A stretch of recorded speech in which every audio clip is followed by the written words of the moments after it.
ہم نے روزے فرض کیے ہی اس لیے ہیں لعلکم تتقون، تاکہ تم پرہیز والے ہو جاؤ۔ پرہیز کس سے کیا جاتا ہے؟ ذکر سے۔ پرہیز کس سے کیا جاتا ہے؟ نفل پڑھنے سے۔ پرہیز کس سے کیا جاتا ہے؟ تلاوت کرنے سے۔ اس سے تو کوئی پرہیز نہیں۔ پرہیز کس سے کرنا ہے؟ جھوٹ چھوڑنا ہے، غیبت چھوڑنی ہے، برائیاں جو جمع ہو چکی ہیں میرے اندر ان کو چھوڑنا ہے، حرام کھانا، دھوکے دینا، فراڈ کرنا۔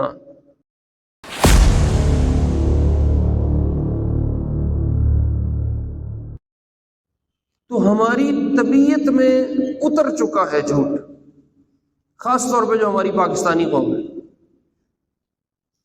سبز پاسپورٹ کی اگر کوئی پہچان باہر ہے تو وہ جھوٹ ہے۔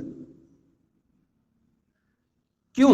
اس لیے کہ اگر میں تسبیحیں پڑھ رہا ہوں تو میری تسبیح گوروں نے آ کے تو نہیں دیکھی، میں تلاوتیں کر رہا ہوں مسجد میں بیٹھ کے تو وہ تو گورے نہیں دیکھ رہے، میں صدقے دے رہا ہوں، میں چندے دے رہا ہوں، میں رسیدیں جمع کروا رہا ہوں، میں لوگوں کو کھانے کھلا رہا ہوں، میں افطار پارٹی کر، یہ وہ قومیں نہیں دیکھتی۔ اس قوم نے کیا دیکھنا ہے کہ اس ملک سے جو مال آتا ہے، ہمیں جو بتایا جاتا ہے وہ نکلتا نہیں۔ جج نے مفتی مظفر حسین کو بلوایا، اب اگر مندر بنتا ہے تو کتنی لعنت اور نحوست ہے، اور اگر مسجد بنتی ہے تو کتنی رحمت اور برکت ہے، یہ مفتی صاحب جانتے ہیں۔ اگر مسجد بنے گی، لوگ نماز پڑھیں گے، تلاوت کریں گے، تسبیح کریں گے، اعمال کریں گے، کتنا ثواب ہوگا یہ مفتی صاحب کو پتہ ہے۔ اور اگر خدا نخواستہ مندر بنے گا تو بت پرستی ہوگی اور شرک ہوگا اور کفر ہوگا، اور وہ ساری باتیں مفتی صاحب جانتے ہیں۔ لیکن مفتی صاحب یہ بھی جانتے ہیں کہ جھوٹ ہلاک کرتا ہے، سچ نجات۔ بات بات پہ جھوٹ۔ کہاں پہ ہو؟ بیٹھا گھر میں، کہتا میں کہیں نکلا ہوں۔ آپ کب آؤ گے؟ میں ابھی آ رہا ہوں، حالانکہ کوئی نہیں آنا۔ آپ کہاں تھے؟ میں گھر پہ تھا، حالانکہ گھر پہ نہیں تھا۔ یہ اب چھوٹے چھوٹے جھوٹ ہیں، لیکن طبیعت یہی انہی جھوٹوں سے تو طبیعت بنتی، پھر بڑے بڑے جھوٹ بھی بولنے سے باز نہیں آئے گا۔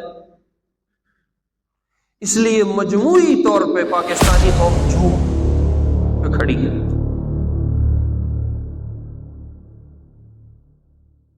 تصور کرو اس کو، یہ کتنی عجیب مثال ہے اور کتنی سخت بات ہے۔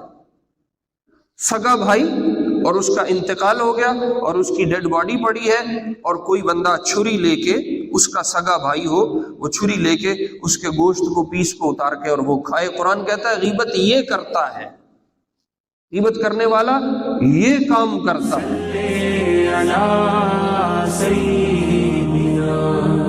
صلی اللہ علیہ وسلم، صلی علی سیدنا، صلی اللہ علیہ وسلم، صلی علی سیدنا۔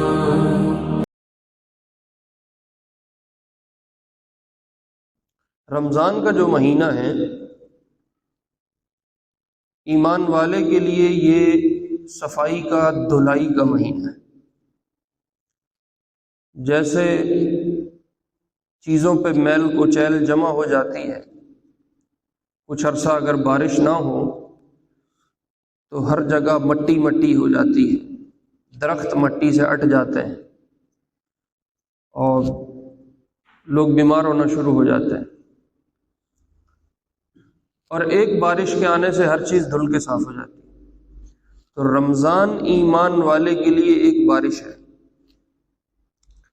کہ اس کے آنے سے جو سال بھر کے گناہ جمع ہوئے تھے، جو میل کچیل اکٹھا ہوا تھا، جو گند بلا جمع ہوا تھا، جتنے جراثیم جمع ہو چکے تھے، رمضان کے آنے سے وہ دھل جاتے۔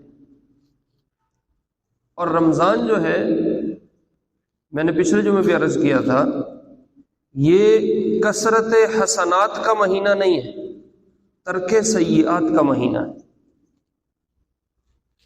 ہمارے ہاں مزاج ہے زیادہ نیکی کرنا، میں نے اتنے نفل پڑھے، میں نے اتنی صلاۃ التسبیح پڑھ لی، میں نے اتنے قرآن ختم کر لیے، مولوی صاحب میں سارے روزے رکھ رہے ہیں، مولوی صاحب میں ساری تراویحیں پہ پڑھنا، ہمارے یہاں یہ مزاج ہے۔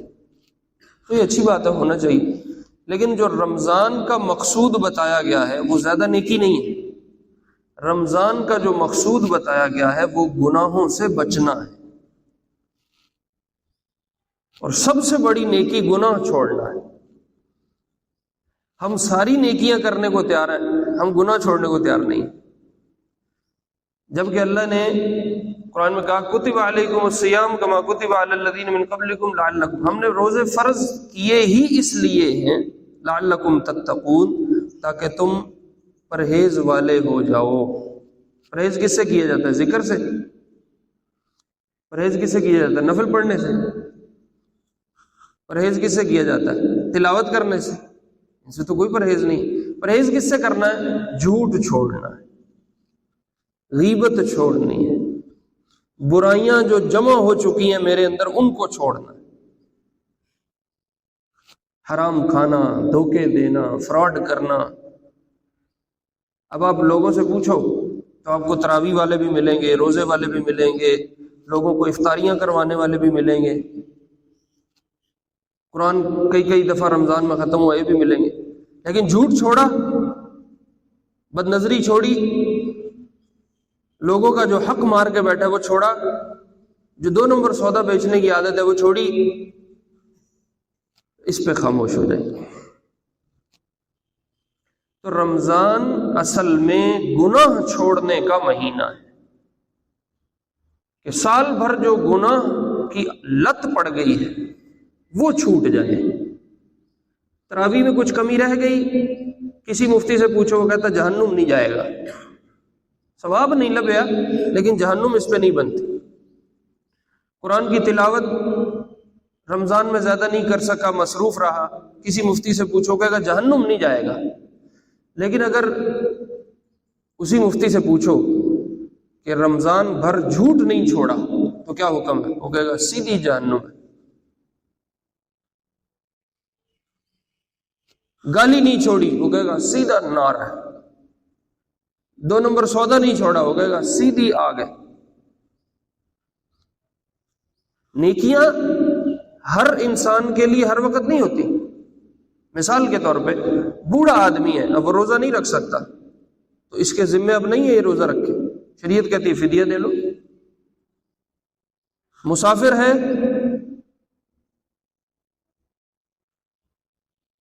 یہ پوری نماز نہیں پڑھ سکتا، تو شریعت نے عادی کر دی کہ چلو تھوڑی پڑھ لیں۔ زکوٰۃ بہت سارے افراد پہ ہے ہی نہیں کیونکہ ان کے پاس مال ہی نہیں ہے، تو شریعت کہتی ہے تم سے لینے کی ضرورت بھی نہیں۔ تو ہر نیکی ہر بندہ ہر وقت نہیں کرتا۔ بہت ساروں پہ حج فرض نہیں ہے، حالانکہ حج کتنی بڑی نیکی ہے، لیکن بہت ساروں پہ فرض نہیں ہے۔ شریعت کہتی ہے چونکہ تیرے پاس اتنا مال نہیں ہے لہذا تیرے پہ ابھی حج نہیں ہے، تسلی رکھ۔ تو ہر نیکی ہر بندہ ہر وقت نہیں کرتا، لیکن گناہ چھوڑنا ہر بندے پہ ہر وقت فرض ہے۔ بوڑھا ہے، جوان ہے، مرد ہے، عورت ہے، مجبوری میں ہے، پریشانی میں ہے، خوشی میں ہے، غمی میں، کسی حال میں کہا گناہ کرنے کی اجازت نہیں ہے۔ جبکہ ہمارے ہاں مزاج کیا ہے، نیکیاں ماشاءاللہ ہم بہت کرتے ہیں، عمرے ہم نے 5 7 10 کر لی، حج بھی 2 3 دفعہ۔ ہمارے ہاں پنجابی مشہور ہے فلانے دن نوکراں بھی حج کر لے، یعنی وہ آپ تے حاجی ہے ہی سی، نوکراں نے بھی حج کر لے، لوگوں میں یہ مشہور ہے۔ لیکن یہ مزاج گناہ چھوڑنے والا یہ نہیں ہے۔ تو رمضان سے اصل مقصود میرے عزیزوں میرے پیاروں، طبیعت میں جو گناہ رچ بس گئے ہیں، یعنی طبیعت ہماری بن چکی ہے، وہ گناہ لت پڑ چکی ہے اس گناہ کی، اس کو چھوڑنا، یہ اصل رمضان سے مقصود ہے۔ تو چیدہ میں 2 4 گناہ جو اب ہماری طبیعت بن چکے ہیں ان پہ تھوڑی سی بات کرتے ہیں۔ ایک گناہ جو ہمارا حصہ بن چکا ہے، جو ہماری پہچان بن چکا ہے، جس کی ہمیں لت پڑ چکی ہے، وہ ہے جھوٹ بولنا.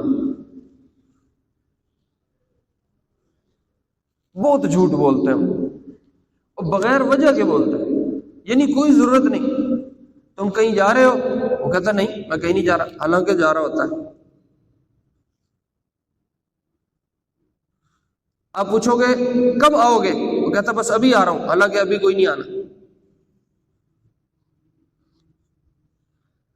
تو طبیعت بن گئی جھوٹ بولنا. اب وہ کاروباری ہے، وہ کہتا مولوی صاحب جھوٹ کے بغیر کام ہی نہیں چلتا، جھوٹ کے بغیر کام ہی نہیں چلتا. تو ہماری طبیعت میں اتر چکا ہے جھوٹ، خاص طور پہ جو ہماری پاکستانی قوم ہے. سبز پاسپورٹ کی اگر کوئی پہچان باہر ہے تو وہ جھوٹ ہے. کیوں؟ اس لیے کہ اگر میں تسبیحیں پڑھ رہا ہوں تو میری تسبیح گوروں نے آ کے تو نہیں دیکھی. میں تلاوتیں کر رہا ہوں مسجد میں بیٹھ کے تو وہ تو گورے نہیں دیکھ رہے. میں صدقے دے رہا ہوں، میں چندے دے رہا ہوں، میں رسیدیں جمع کروا رہا ہوں، میں لوگوں کو کھانے کھلا رہا ہوں، میں افطار پارٹی کر، یہ وہ قومیں نہیں دیکھتی.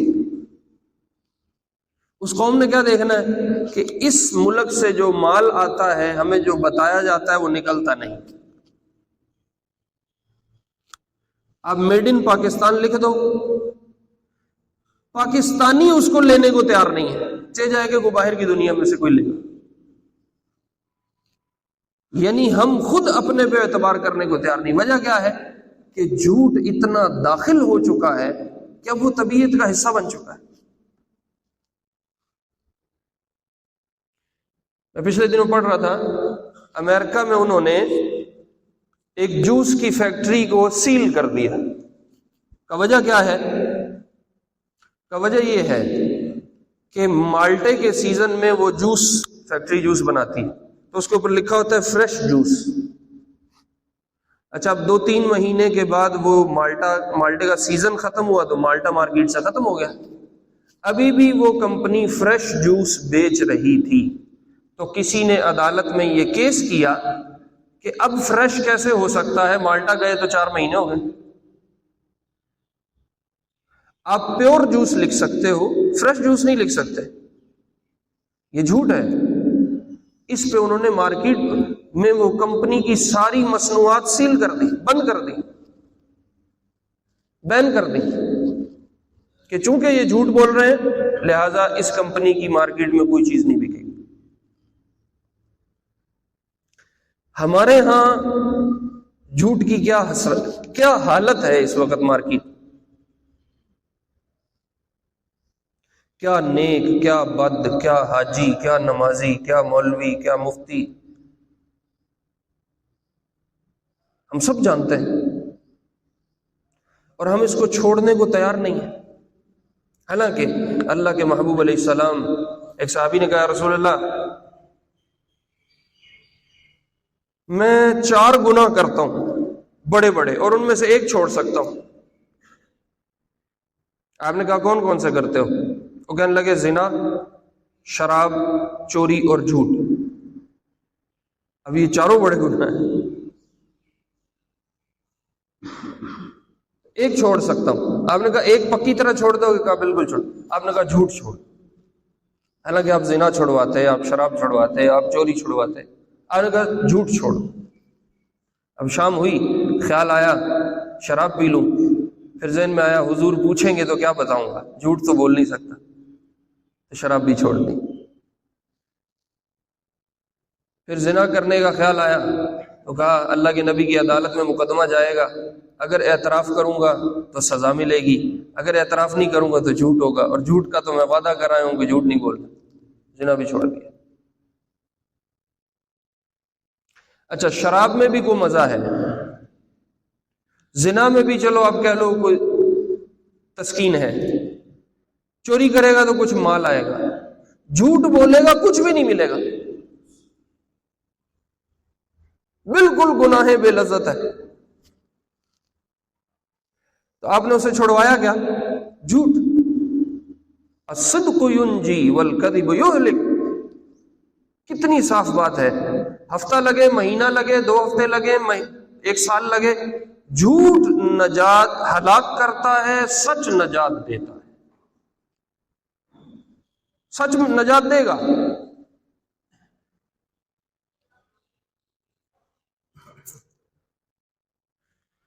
اللہ اکبر. ہندوستان میں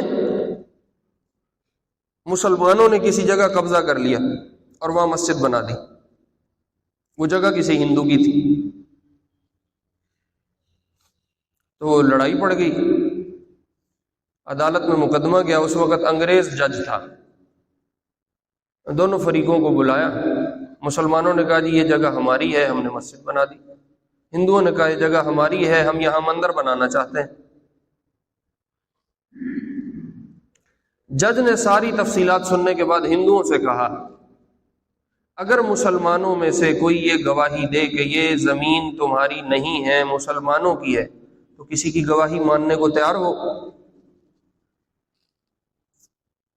ہندوؤں نے کہا مفتی مظفر حسین، ایک بڑے عالم تھے، دیوبند کے تھے، کہا مفتی مظفر حسین اگر اس بات کی گواہی دے دے کہ یہ جگہ مسلمانوں کی ہے تو ہم اپنا مقدمہ واپس لے لیں، ہم اپنی جگہ چھوڑنے کو تیار ہیں. جج نے مفتی مظفر حسین کو بلوایا. اب اگر مندر بنتا ہے تو کتنی لعنت اور نحوست ہے، اور اگر مسجد بنتی ہے تو کتنی رحمت اور برکت ہے، یہ مفتی صاحب جانتے ہیں. اگر مسجد بنے گی، لوگ نماز پڑھیں گے، تلاوت کریں گے، تسبیح کریں گے، اعمال کریں گے، کتنا ثواب ہوگا یہ مفتی صاحب کو پتہ ہے. اور اگر خدا نخواستہ مندر بنے گا تو بت پرستی ہوگی اور شرک ہوگا اور کفر ہوگا، اور وہ ساری باتیں مفتی صاحب جانتے ہیں. لیکن مفتی صاحب یہ بھی جانتے ہیں کہ جھوٹ ہلاک کرتا ہے، سچ نجات دیتا ہے. تو جج نے بلایا مفتی مظفر کو، ہاں جی جگہ مسلمانوں کی ہے ہندوؤں کی ہے؟ وہ فرمانے لگے جی یہ جگہ ہندوؤں کی ہے. وہیں کھڑی عدالت میں مسلمانوں نے مفتی صاحب کو گالیاں دینی شروع کر دی کہ ہم تو تمہیں سمجھ رہے تھے کہ تم ہمارے حق میں گواہی دو گے اور یہ جگہ ہمیں مل جائے گی، تم ہمارے خلاف کھڑے ہو. انہوں نے کہا جی میں جگہ ہندوؤں کے پاس جانے دے سکتا ہوں، میں جھوٹ نہیں بول سکتا. تو اس جج نے کہا آج مسلمان ہار گیا، اسلام جیت گیا. مسلمان ہار گیا، اسلام جیت گیا. کتنے ہندوؤں نے صرف اسی مفتی مظفر کے ایک عمل پہ کلمہ پڑھ لیے مسلمانوں کے. ابو خراش رحمہ اللہ بڑے تابعی ہیں، حجاج کے زمانے میں ان کے 2 جوان بیٹے تھے، انہوں نے حجاج سے بغاوت کر دی. شہر میں بغاوت ہوئی، وہ بھی ساتھ شامل ہو گئے. حجاج نے کہا جتنے بغاوت والے ہیں سب کی گردن اڑا. تو یہ دونوں بیٹے گھر سے بھاگ گئے. رات کے اندھیرے میں کہیں چھپ چھپا کے گھر پہنچے. حجاج کو اطلاع مل گئی کہ ابو خراش کے 2 بچے بھی بغاوت میں شامل تھے اور وہ رات کو گھر آئے ہیں، پکڑ کے لے آؤ. جوان بیٹے پکڑے گئے. انہوں نے ابو خراش کو بلوایا. حجاج نے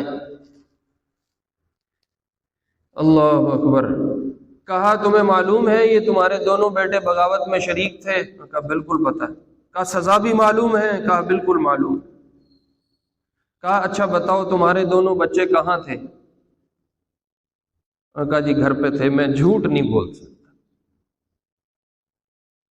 اب بچوں کی جان بچانے کے لیے جھوٹ نہیں بول سکتا. حجاج نے کہا جا تیرے سچ پہ تیری بھی جان چھوڑ رہا ہوں، تیرے دونوں بچے بھی چھوڑ رہا ہوں. الصدق ینجی والکذب یہلک. سچ نجات دیتا ہے، جھوٹ ہلاک کرتا. پوری قوم سبز پاسپورٹ کی دوسرا نام جھوٹ ہے.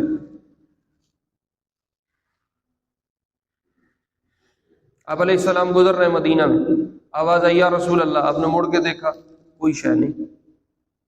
آپ 2 قدم چلے، پھر پیچھے سے آواز آئی یا رسول اللہ. مڑ کے دیکھا کوئی چیز نہیں. تیسری دفعہ تو آپ کو معلوم ہوا وہ ایک ہرنی بندھی ہوئی ہے اور وہ آواز دے رہی ہے. اس سے پتہ چلتا ہے کہ آپ علیہ السلام کو اللہ نے جانوروں کی زبان بھی سمجھا رکھی تھی، سکھا رکھی تھی۔ تو آپ پاس گئے تو اس ہرنی نے عرض کیا، یا رسول اللہ، آپ کے صحابی نے مجھے شکار کیا ہے اور مجھے یہاں باندھ دیا ہے، اگر آپ مجھے تھوڑی دیر چھوڑ دیں تو میں جا کے اپنے بچوں کو دودھ پلا کے واپس آ جاؤں گی، میرے بچے پیچھے بھوک سے تنگ ہو رہے ہیں۔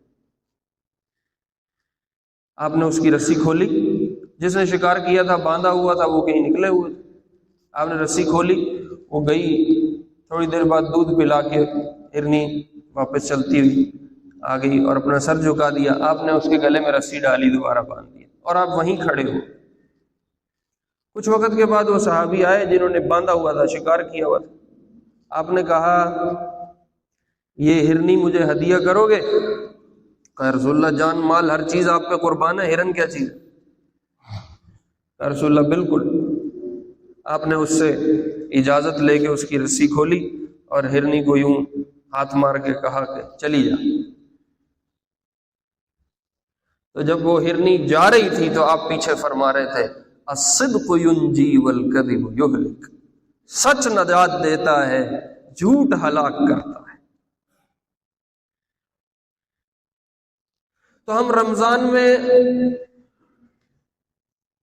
3 5 قرآن ختم کرنے کو تیار ہیں، ہم رمضان میں عمرے کرنے کو تیار ہیں، ہم رمضان میں افطاریاں کروانے کو تیار ہیں، ہم رمضان میں دسترخوان لمبے لمبے بچھانے کو تیار ہیں، لیکن ہم رمضان میں جھوٹ چھوڑنے کو تیار نہیں۔ ایسی طبیعت بنی ہے، وہ کہتے ہیں اس کے بغیر کام ہی نہیں چلتا۔ تو میرے عزیزوں، میرے پیارو، تراویح کچھ کم ہو جائے خیر ہے، تلاوت کچھ کم بھی ہو گئی خیر ہے، لیکن اگر جھوٹ نہ چھوڑا تو کوئی خیر نہیں۔ تو وہ گناہ جو ہماری طبیعت بن چکے ہیں، ان میں ایک یہ گناہ ہے جھوٹ کا۔ ایک دن یہ ہم ٹھان کے دیکھ لیں کہ آج میں نے جھوٹ نہیں بولا، آج میں نے جھوٹ نہیں بولا، بات بات پہ جھوٹ۔ کہاں پہ ہو؟ بیٹھا گھر میں، کہتا میں کہیں نکلا ہوں۔ آپ کب آؤ گے؟ میں ابھی آ رہا ہوں، حالانکہ کوئی نہیں آنا۔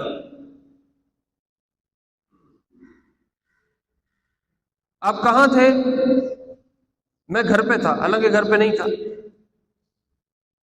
یہ اب چھوٹے چھوٹے جھوٹ ہیں، لیکن طبیعت یہی انہی جھوٹوں سے تو طبیعت بنتی، پھر بڑے بڑے جھوٹ بھی بولنے سے باز نہیں آئے گا۔ اس لیے مجموعی طور پہ پاکستانی قوم جھوٹ پہ کھڑی ہے، بڑے سے لے کے چھوٹے تک سب جھوٹ بولتے ہیں۔ نمازی ہے، حاجی ہے، تلاوت بھی کر رہا ہے، روزے بھی رکھ رہا ہے، افطاریاں بھی کروا رہا ہے، لوگوں کو چندے بھی دے رہا ہے، جھوٹ نہیں چھوڑتا۔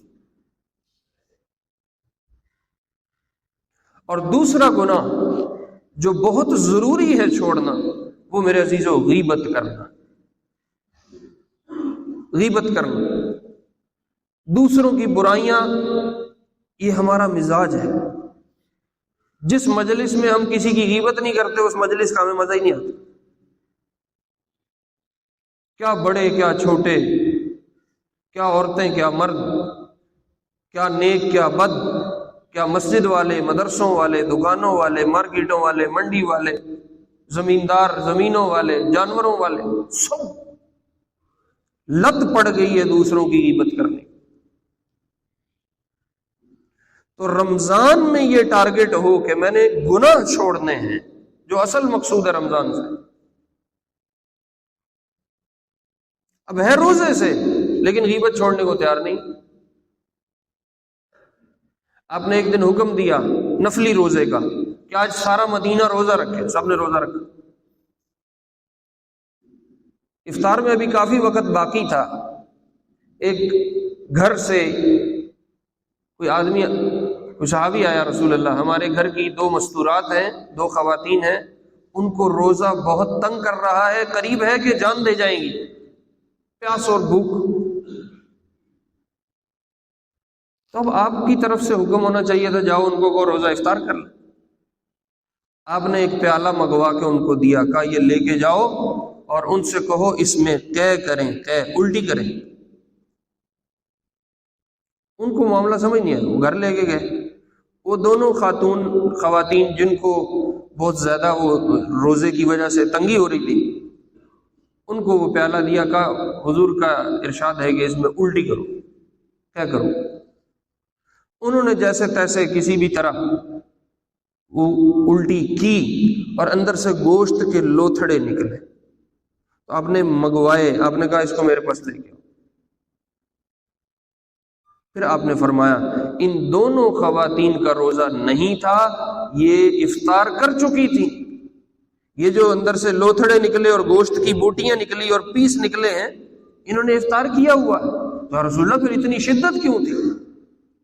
اور یہ انہوں نے تو کوئی چیز نہیں کھائی۔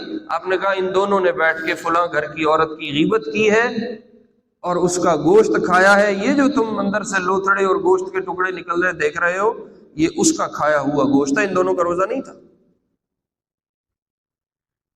اب مسجد میں بیٹھا ہے، صف اول میں، غیبت چھوڑنے کو تیار نہیں۔ واحد ہماری دین میں ایسا ایک عمل ہے جس کو زنا سے بھی بڑا گناہ مانا گیا ہے، وہ غیبت ہے۔ اور قرآن نے اتنی سخت تعبیر کسی گناہ کے لیے استعمال نہیں کی جو غیبت کے لیے کی۔ ایحب احدکم، کیا تم میں سے کوئی یہ پسند کرتا ہے ان یأکل لحم اخیہ میتا، کہ وہ مرے ہوئے اپنے بھائی کا گوشت کاٹ کے کھائے؟ تصور کرو اس کو، یہ کتنی عجیب مثال ہے اور کتنی سخت بات ہے۔ سگا بھائی اور اس کا انتقال ہو گیا اور اس کی ڈیڈ باڈی پڑی ہے، اور کوئی بندہ چھری لے کے، اس کا سگا بھائی ہو، وہ چھری لے کے اس کے گوشت کو پیس کو اتار کے اور وہ کھائے۔ قرآن کہتا ہے غیبت یہ کرتا ہے، غیبت کرنے والا یہ کام کرتا ہے۔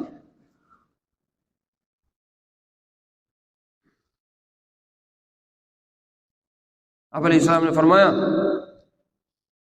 من اکل لحم اخیہ میتا، جس نے کسی کی غیبت کر کے اس کا گوشت کھایا، قرب الیہ یوم القیامہ، اللہ قیامت میں اس بندے کو اس کے پاس لے کے آئیں گے۔ غیبت جس کی گئی، کرنے والے کے پاس اس کو لایا جائے گا۔ پھر آپ نے فرمایا اللہ کہیں گے کلہ، اب کھاؤ اس کو، حیا، اب یہ زندہ ہے، کما اکلتہ میتا، جیسے تم نے اس کو مردہ حالت میں کھایا تھا۔ تو آپ نے کہا فیأکلہ، اب اللہ اتنا اس کو مجبور کریں گے کہ وہ کھائے گا، ویکلح ویصیح، اور ناک چڑھائے گا اور چیخے مارے گا کہ یہ میرے سے کھایا نہیں جا رہا۔ لما عرج بی، جب مجھے معراج ہوئی، مررت بقوم، میں قوم کے پاس سے گزرا، لہم اظفار من نحاس، ان کے تانبے اور پیتل کے لمبے لمبے ناخن ہیں، یخمشون وجوہہم وایدیہم، وہ اپنے منہوں کے اوپر، اپنے سینوں، وصدورہم، اپنے سینوں کے اوپر وہ ناخن مار رہے ہیں، یہ ان کی سزا ہے۔ تو کہہ رہے میں نے جبریل سے پوچھا من ہؤلاء یا جبریل، یہ کون لوگ ہیں؟ تو آپ نے فرمایا، مجھے جبریل نے کہا ہؤلاء الذین یأکلون لحوم الناس ویقعون فی اعراضہم، یہ وہ لوگ ہیں جو دنیا میں غیبت کیا کرتے تھے اور لوگوں کی عزت پہ حرف اٹھایا کرتے تھے، لوگوں کی عزتیں اچھالا کرتے تھے، لوگوں کی برائیاں بیان کیا کرتے تھے، یہ ان کی سزا ہے۔ اب ہم روزے سے ہیں اور ہم یہ چھوڑنے کو تیار نہیں، حالانکہ نبی علیہ السلام فرما رہے ہیں من لم يدع قول الزور فليس لله حاجة في ان يدع طعامه وشرابه، جو آدمی جھوٹ نہیں چھوڑ سکتا، جو آدمی غیبت نہیں چھوڑ سکتا، جو آدمی خیانت نہیں چھوڑ سکتا، جو آدمی گالی نہیں چھوڑ سکتا، جو آدمی برے اعمال نہیں چھوڑ سکتا، اللہ کو کوئی حاجت نہیں اس کے بھوکے رہنے کی، اس کے پیاسے رہنے کی۔ اس دن نالو چنگا روزے نہ رکھو۔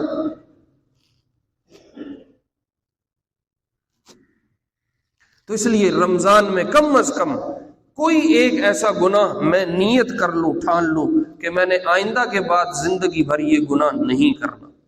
میں نے 2-4 باتیں عرض کی ہیں، ایک جھوٹ چھوڑنا ہے، ایک غیبت چھوڑنی ہے، کچھ اور گناہ ہیں وہ انشاءاللہ اگلے جمعے پہ عرض کر لیں گے۔ اللہ رب العزت ہمیں کہے سنے پہ عمل کی توفیق نصیب فرمائے۔ سنت